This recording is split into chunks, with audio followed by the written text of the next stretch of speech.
大家好, olá pessoal, tudo bem? 大家好, fala galera, tudo bem com vocês? Hello, 大家好, oi gente, tudo bem? Eu sou a professora Camila Jiawei. Aqui é o professor Renzo Lin, sou 老师. Meu nome é Gustavo, meu nome em chinês é Huang Boren. Aqui é o professor Ken de Gao Tian Lao Shi. Então, hoje a gente vai falar um pouco sobre a nossa experiência de quando a gente começou a estudar mandarim. E também como que é ser um professor de chinês, né?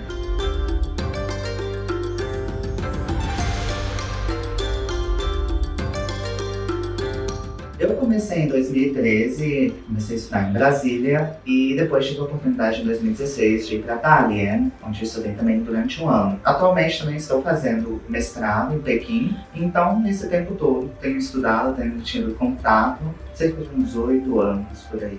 E você, professor Kendi? Eu comecei a aprender em 2011 na minha faculdade de letras em Araraquara. O mandarim era, na verdade, um curso de extensão, não é um curso de formação, né, de graduação. Eu fui por curiosidade e não imaginava, né, que ia acabar gostando tanto do idioma. E aí eu tive a oportunidade de ir para a China na Universidade Hubei em 2013. Por lá eu estudei língua e cultura chinesa e depois retornei aqui para o Brasil. Somos professores e alunos ao mesmo tempo, eu acho. Todo dia aprende uma coisa nova. Né? Sim. E acho que esse é o fantástico da língua chinesa. Se eu não me engano, eu posso errar por uns 6 meses ali a conta, mas foi na metade de 2017, que foi quando eu decidi que eu ia fazer o meu intercâmbio em Taiwan. Eu comecei a estudar numa igrejinha que tinha lá perto de casa e a comunidade de chineses lá é bem forte, aí eles davam aula de chinês. Eu falei, por que não? Mas assim, cheguei em Taiwan sabendo falar oi, onde fica o banheiro e meu nome é Gustavo, com os tons errados ainda. Bom, eu comecei a estudar em 2013 também, eu tinha decidido ir para um outro lugar, no caso a China, né, aprender uma nova língua. Eu moro em São Paulo, então eu fiz algumas aulinhas aqui na Liberdade. Mas também, como você, eu fiz umas 3 aulas antes de ir para a China. Tentei absorver ali o máximo possível, mas quando chega lá eu vi que eu só tinha absorvido o oi e o obrigado. Nem chegou lá, enfim, total. Total. Nossa, já sei um monte de frases, mas nada como você estar num ambiente também, né, para aprender as coisas.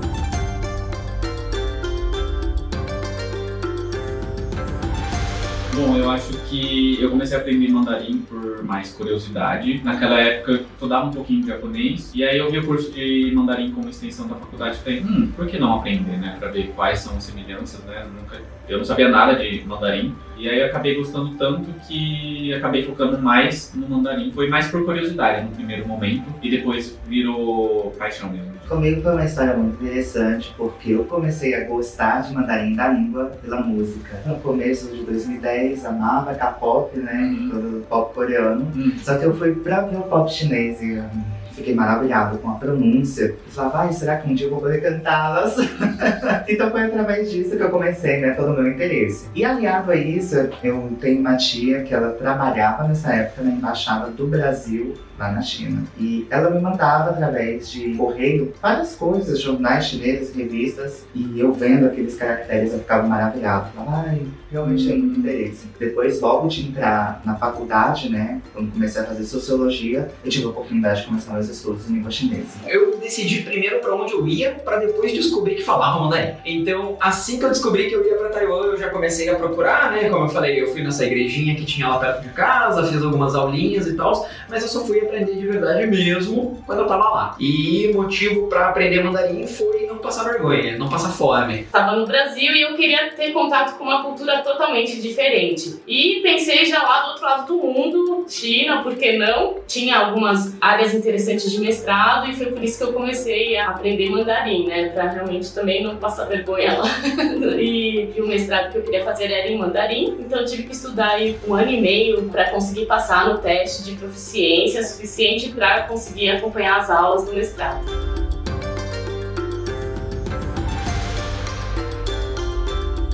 Não, desistir eu acho que não, mas teve momentos que eu pensei, eu não quero mais. Por exemplo, quando você vai fazer uma tradução, você traduz uma coisa em precisão na língua, realmente a pressão de não foi o mandarim que me deu ideias de nossa, tá muito difícil, talvez pense outra coisa, mas talvez profissões, né?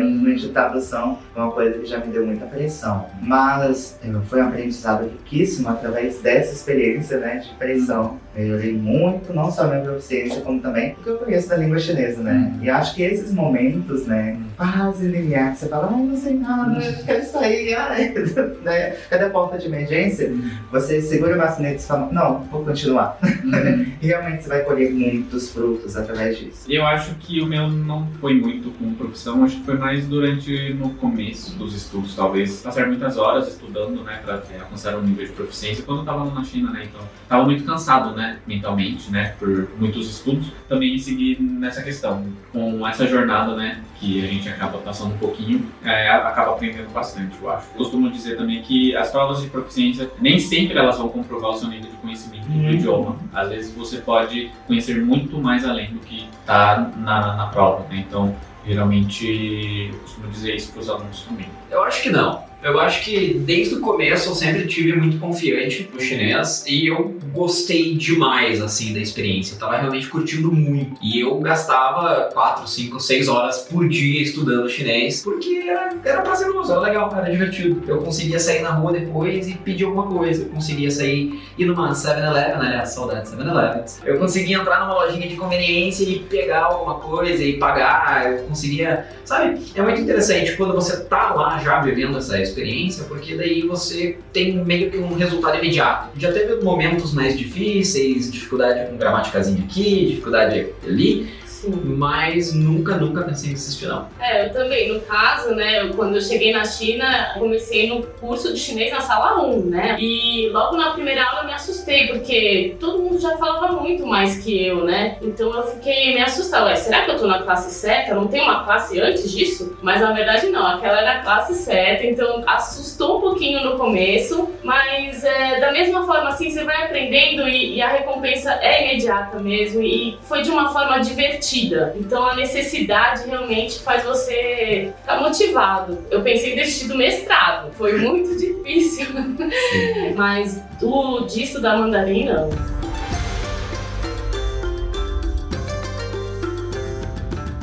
Ai, que pergunta profunda, né? Mas assim, eu diria que foi quando eu, no processo de estar estudando mandarim, eu percebi que algumas coisas poderiam ser ensinadas diferente. Não sei se você tinha essa sensação, falava, eu podia ir por esse outro lado, então fazer essa comparação com a língua portuguesa, e falava, mas por que não fez essa comparação? Por que não trabalha dessa forma? Aí eu pensar, nossa, por que não, né? E eu não sei se você acha isso no seu Candy, mas eu acho que a língua chinesa, ela abre uma porta que você pode trabalhar de uma forma didática tão grande, né?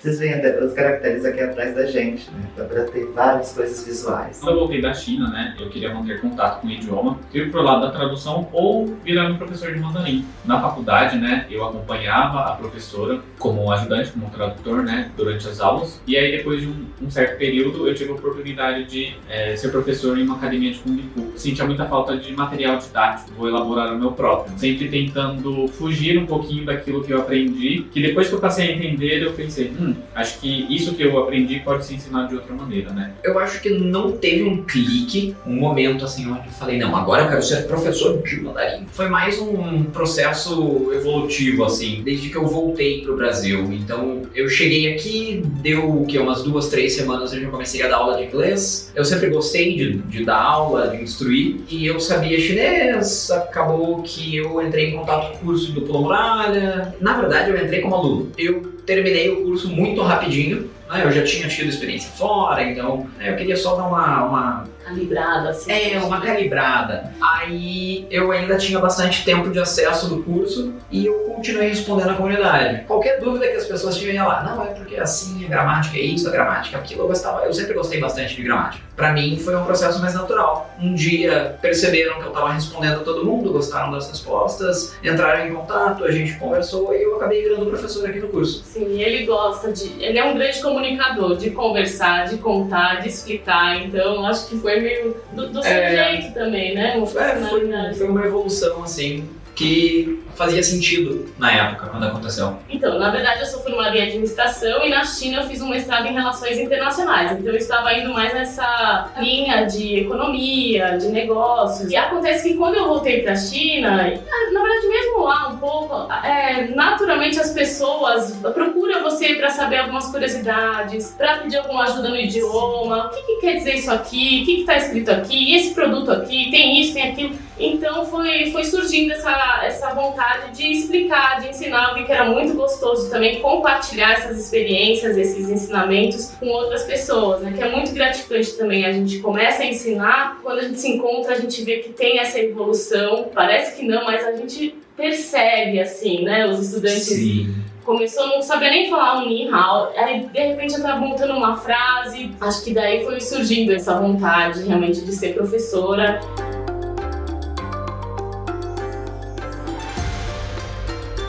Bom, eu acho que a maior diferença agora como professor é que eu sempre estou aprendendo com os alunos. Eu acho que é sempre uma troca recíproca, né? Eu acho que essa troca de conhecimento entre professor e aluno é bastante interessante. Sim, eu acho mesmo, né? Porque no dia a dia as dúvidas dos alunos acabam servindo para a gente usar cada vez mais. Por que, né, dessa estrutura, por que dessa posição. Mas eu ia um pouquinho mais além. Eu acho que quando a gente é professor de uma língua, né, professor de mandarim, nós colocamos outros óculos, né? Nós vemos a língua chinesa de forma diferente.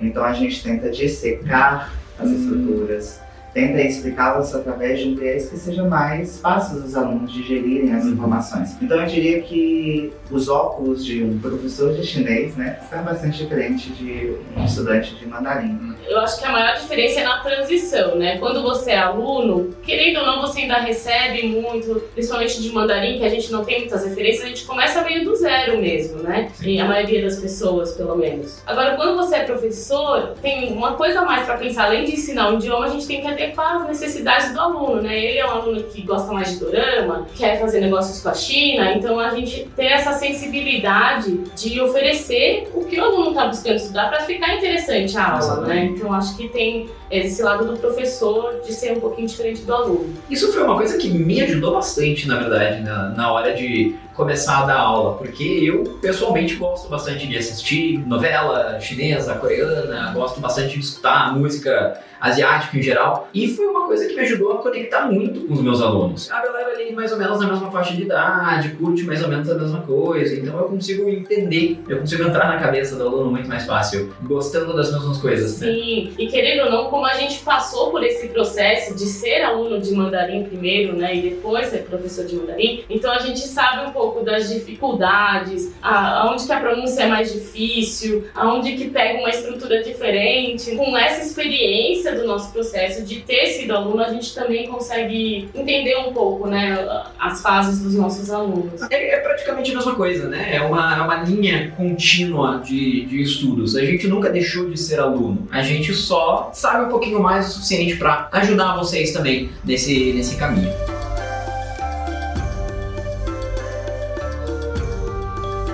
Eu não sei se você concorda, professor, mas muita gente fala, a gramática é muito fácil, né? Ela é realmente descomplicada. O nosso português existe disso, né? Mas eu acho que não é porque é fácil que a gente também deve deixar para trás ou ignorá-la. Eu acho que uma das principais coisas, a principal dica é estudem bastante gramática por esse viés que vocês vão entender bastante das coisas. E vai ficar muito mais claro para explicar para os alunos por que dessa posição, por que dessa estrutura, né? Sempre estar se atualizando também, estar renovando, né, os recursos de ensino. Sim, eu acho que a profissão de professor, no geral, é você sempre se atualizar e sempre ser o mais didático possível, né? Hoje a metodologia que você usa hoje, amanhã você pode pensar em uma outra maneira de estar trabalhando o mesmo conteúdo. Então, muito do que a gente vê dentro de frases ou expressões em chinês está muito atrelado a coisas culturais. Então, entender um pouco de cultura, né? Por que os chineses entendem dessa maneira? Muitos pontos de vistas para nós brasileiros que, de certa forma, é certo,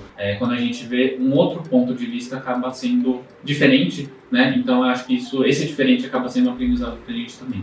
Vai lá, tira o HSK, consolide o seu nível, mostre que você é bom. Não adianta você querer ser professor de chinês se você não sai por aí falando, se você não se vende. Pelo menos mostrar para os outros que você faz, que você é capaz. Professor de mandarim hoje em dia é um negócio que a gente não tem muito. O que aparecer é interessante, dá sempre pra estudar essa questão. E estuda um pouquinho de gramática, que gramática ajuda bastante. Realmente, é um nicho que eu acho que vai crescer bastante ainda se você quer ser professor de mandarim, né? As empresas precisam, a parte cultural precisa, intercâmbios culturais, intercâmbios estudantis. O maior parceiro comercial do Brasil é uma coisa que realmente a gente precisa prestar mais atenção agora. E uma dica que eu dou para quem quer ser professor de mandarim, não tem muita mágica, né, gente? Tem que estudar, tem que se aprofundar, tem que e ler diversas coisas, né? Às vezes a gente só quer focar nos livros didáticos, mas acho interessante ler os romances, histórias, poemas, gramática, ver algumas novelinhas, ter um repertório legal para quando você encontrar o seu aluno, você conseguir ter várias referências, né? Essas referências vão ser muito oportunas para os alunos que você vai encontrar ao longo da sua jornada como professor. Então é legal ter essa bagagem, assim, vai colocando várias coisinhas, não só de língua, mas de cultura, de culinária, né? Experiências culinárias. Eu acho que tudo vai formando um bom professor de mandarim. Se tem uma coisa que eu aprendi dando aula de idiomas, professor tem que ser muito bom em desenrolar.